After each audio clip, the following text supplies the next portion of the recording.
Peter Dutton reckons you rejecting a US request for a warship to help in the Red Sea will also be praised further by Hamas. Will you reverse that decision at all? Oh, look, Peter Dutton, I'll listen to actual experts on defence rather than a guy who presided over a diabolical failure to secure Australian defence assets for use, had massive blowouts in programs, lots of announcements. You can't defend Australia with a media release. If he could, Peter Dutton would have been a good defence minister, but he didn't provide assets on the ground. He left a debacle when it comes to Home Affairs, and we've seen the aftermath of that. And he always engages in politics, never in providing real solutions. We've actually consulted with our Australian Defence Force heads about these matters and with our American friends. Okay. And that's why you've seen no criticism from the US administration, only politics as usual from a guy who has nothing positive to offer Australia. Yes, certainly no public criticism from the US anyway, but isn't it a sad indictment of our defence assets that we can't... But just let me finish here because I'm almost out of time. We can't even spare one of our 8 Anzac frigates to help an ally, particularly as we benefit from shipping through that area?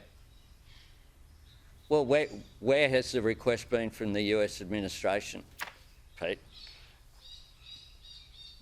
Right. It just, the US administration is very satisfied that our priority and the role that we play in our region, in the Indo-Pacific, a fairly large region that we look after, is absolutely the priority, and we work very closely with our American friends.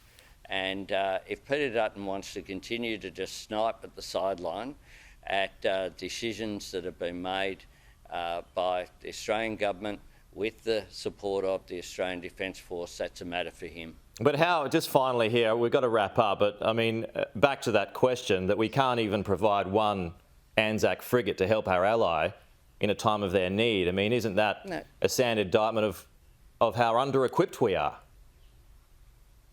No, it's a statement that our priority, which has been made very clear and which has the support of our allies, is here in the Indo-Pacific. In addition to that, we're one of 39 countries that are involved in the operation there to support maritime activity there at the base in Bahrain.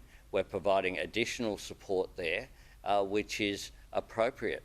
You know, this is not an issue beyond Peter Dutton and some people trying to say somehow that any time something happens anywhere in the world, you need a direct Australian engagement. Well, that's not the position of the Australian government, nor has it been a request from the US administration. I say again, a general statement was made by the US Navy about the 39 countries and who are participating in this activity.